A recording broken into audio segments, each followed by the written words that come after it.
pido encarecidamente ayuda económica para poder seguir las construcciones, para adquirir ese terreno que tenemos en mente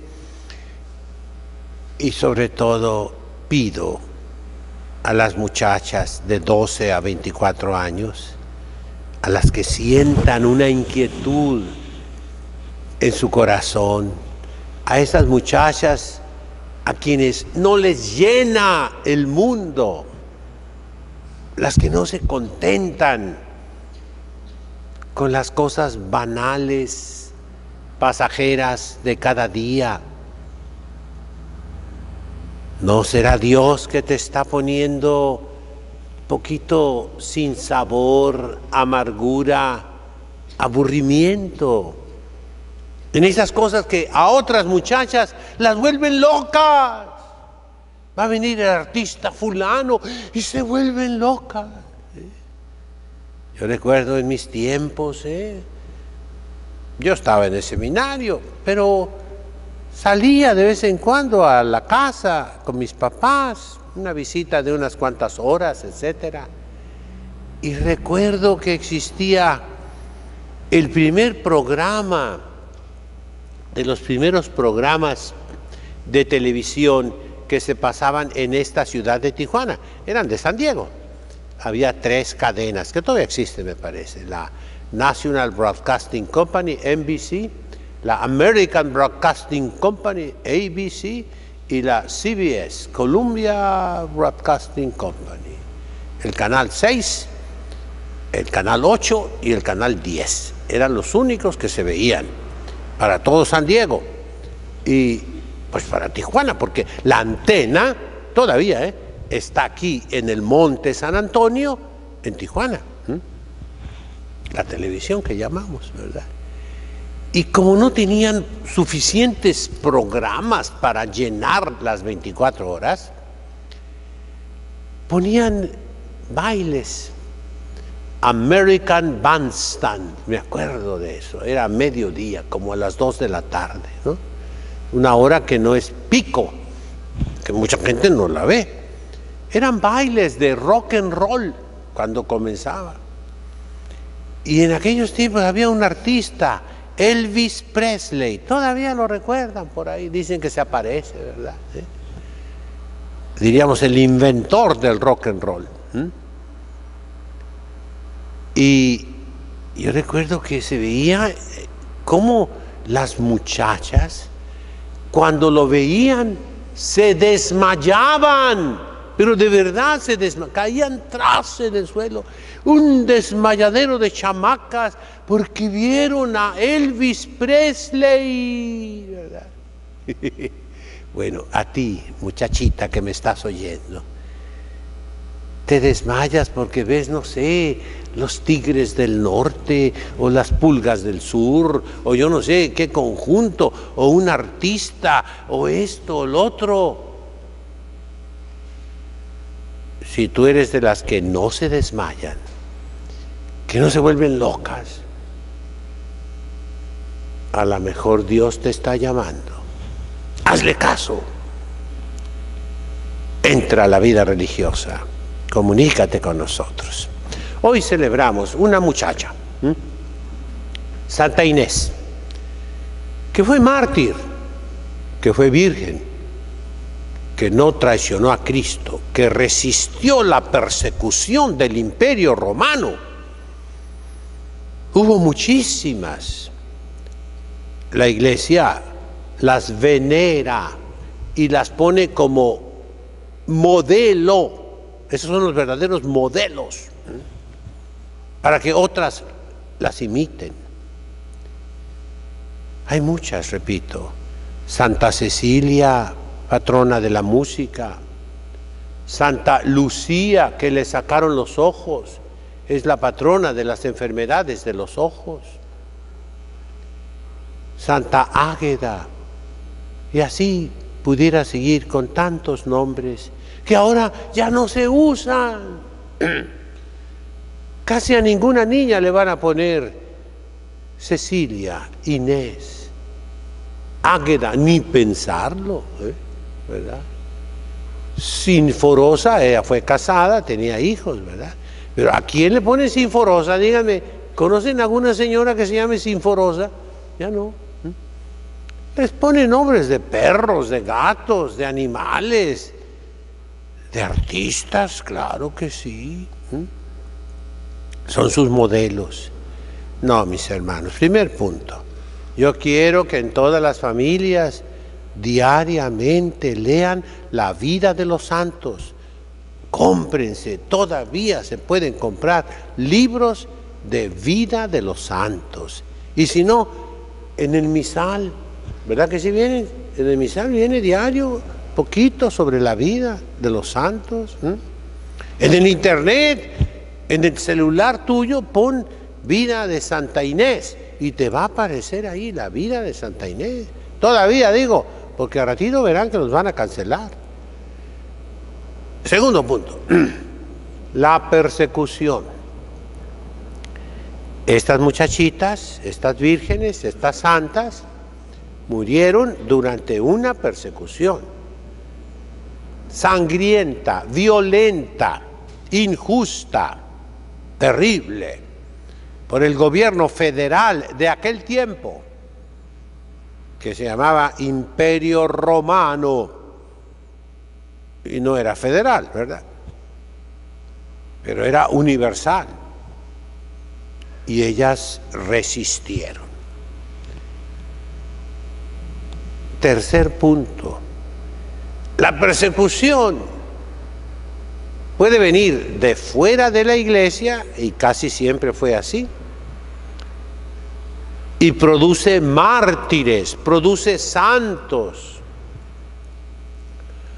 O la persecución puede venir por dentro de la iglesia, por los traidores a Jesucristo, por los anticristos, que llamamos apóstatas, herejes, cismáticos. 3 pecados gravísimos contra Jesucristo nuestro Señor, y que están dentro de la iglesia. Fuera de la iglesia los llamamos paganos, infieles, que no tienen la fe. Dentro de la iglesia los llamamos pérfidos, porque rompieron la fe. La perfidia es haber dado tu palabra y no cumplirla, echarte para atrás. Ahí los judíos tienen mucho que decirnos, porque son el pueblo de Dios, el pueblo de Jesucristo. Como dice San Pablo, de ese pueblo viene Jesucristo en la carne. Como dice la iglesia, la Virgen Santísima es judía, San José, los santos apóstoles, todos los primeros obispos y papas de la Iglesia Católica. Los herejes los vemos todos los días entre nosotros, revueltos, sobre todo sacerdotes y obispos, como a lo largo de la historia de la Iglesia Católica. El primer grande hereje es Arrio, era sacerdote de la diócesis de Alejandría en Egipto, y negó la divinidad de Jesucristo nuestro Señor. Causó que se hiciera el primer concilio ecuménico, el concilio de Nicea. El segundo hereje que causa que se celebre otro concilio, el concilio de Éfeso, el año 431. Era obispo, cardenal, patriarca, llámale como quieras. Era el obispo de Constantinopla, diríamos, el segundo en importancia en toda la iglesia, después del Papa. Y él ocasionó otra herejía, el nestorianismo. El día de hoy, con grande tristeza y preocupación, por todos lados vemos sacerdotes que niegan la presencia real de nuestro Señor Jesucristo en la Eucaristía, a veces con palabras, otras veces simplemente con sus obras. No doblan la rodilla delante del Santísimo. No creen que está presente en la hostia santa, en la hostia pura, en la hostia inmaculada. Sacan el Santísimo Sacramento fuera del templo, fuera de la iglesia, o lo ponen en el lugar, diríamos, de la basura, de los trapeadores, de las escobas. No como manda el Papa Benedicto, en el centro del presbiterio, en el centro del altar, que sea lo primero que ve la persona que entra en la iglesia. Y así, herejías en el campo moral, de la castidad, el vicio de la lujuria, elevado a una virtud, elevado a una santidad, así como lo oyen en la iglesia. Los que cometen esos vicios asquerosos contra la naturaleza, que claman venganza delante de Dios, ahora prácticamente son proclamados santos, venerables, siervos de Dios, mártires. Así es en la práctica, mis hermanos, ¿eh? Y el cisma que es simplemente salirse de la iglesia, porque no me gusta. Tal vez no niegas ninguna verdad, pero niegas la obediencia al Papa, a los legítimos pastores. A todos nos puede venir esa tentación, mis hermanos, al ver los problemas de la iglesia, salirnos de la iglesia. Y así lo ha hecho más de la mitad de los católicos. Esa es la persecución, que termina siempre en la apostasía, negando la divinidad de Jesucristo. Miren, el razonamiento es muy sencillo. Jesucristo vino al mundo a fundar la iglesia, una sola iglesia. La fundó sobre Pedro. Tú eres Pedro, y sobre esta piedra edificaré mi iglesia. Si tú dices con tu vida, con tus acciones, o con tus palabras y tus pensamientos, la iglesia donde está el Papa no es la iglesia verdadera, no es la iglesia de Pedro, porque el Papa o los obispos o los sacerdotes tienen este defecto, este pecado, esta señal mala, porque son malos, porque son pecadores. ¿Sabes qué estás haciendo? Estás negando la divinidad de Cristo. Cristo es Dios y puede servirse de instrumentos malos. Sí, Señor.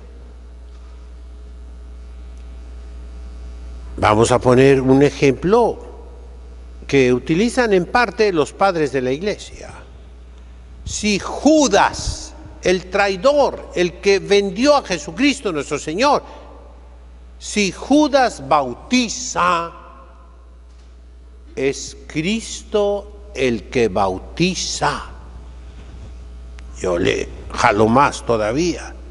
Si Judas consagra la Santísima Eucaristía, no es Judas el que consagra, es Cristo el que consagra. Si Judas absuelve de los pecados a un cristiano, no es Judas el que perdona los pecados, es Cristo. Como cuando yo voy a confesar, ahorita después de esta misa, voy a decir la frase que ya me conocen. Voy a confesar con mucho gusto. ¿Y quién es el que da la absolución? ¿Monseñor Isidro Puente Ochoa? No, es Cristo. Entonces, si tú niegas la iglesia, porque andan muchos Judas por allí, y siempre ha habido, mis hermanos, estás negando la omnipotencia de Dios, están negando la divinidad de Jesucristo. No solo eres hereje, no solo eres cismático, eres apóstata. Y al mismo tiempo te conviertes en pérfido. Rompes la palabra que le diste a Jesucristo. ¿Cuándo? En el bautismo, por medio de tus padrinos. ¿Qué te preguntó el sacerdote en el bautismo? ¿Crees en Dios Padre Todopoderoso, Creador del cielo y de la tierra? Sí creo, respondiste tú. ¿Crees en Jesucristo, Señor nuestro? ¿Crees en la Santa Iglesia? ¿Y qué respondieron ustedes? Sí creo. Cumple tu palabra. Ese es el momento, mis hermanos, de gran persecución que va a venir en la iglesia. Se los he anunciado, lo han dicho los santos, está en las Sagradas Escrituras. Cuando Satanás, el anticristo, se colocará en el lugar santo, la abominación de la desolación. La iglesia ya está desolada. ¿Qué significa desolada? Abandonada. Me contaba en estos días una persona: padre, fui a Europa y me tocó ver iglesias convertidas en canchas de tenis, en pistas de patinaje. Me tocó ver iglesias convertidas en supermercados. Y es cierto, mis hermanos, la iglesia está desolada. En América Latina, la mitad de los católicos ya se salió de la iglesia, abandonó la iglesia. Ustedes son mártires, de verdad son mártires, porque con este frío vienen a misa y muchos de ustedes vienen de lejos. A ver, de ustedes que están aquí, ¿quiénes viven aquí en el fraccionamiento Murúa? Levanten la mano. 2, 3, 4 personas. Y estamos aquí unos 30, ¿verdad? ¿Les cuesta venir? Sí. A mí también me cuesta. Bañarme con levantarme temprano, rezar, venir a misa y luego predicarles y preparar mi predicación, ¿verdad? Entonces, hijos, ya está la desolación. ¿Sí o no? Sí. Falta la abominación, que ya existe, pero falta colocarla en el lugar santo. ¿Cuál es el lugar santo? El altar.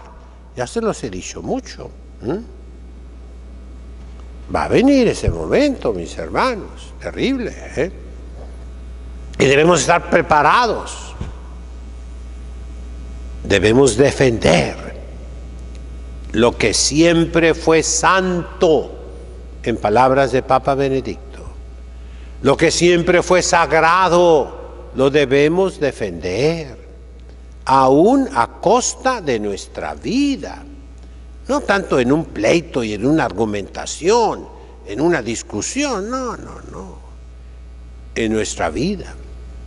Por eso yo les repito, me dirijo a la cámara, en sus casas hagan capillas, en sus casas tengan un cuarto dedicado a Dios, en sus casas tengan biblioteca católica, muchos libros santos, en sus casas tengan imágenes sagradas, en sus casas tengan preparado por si llega la persecución terrible, mis hermanos, y algún sacerdote tenga que celebrar la misa en sus casas, como fue en México en los años terribles de la persecución religiosa, donde celebraban los sacerdotes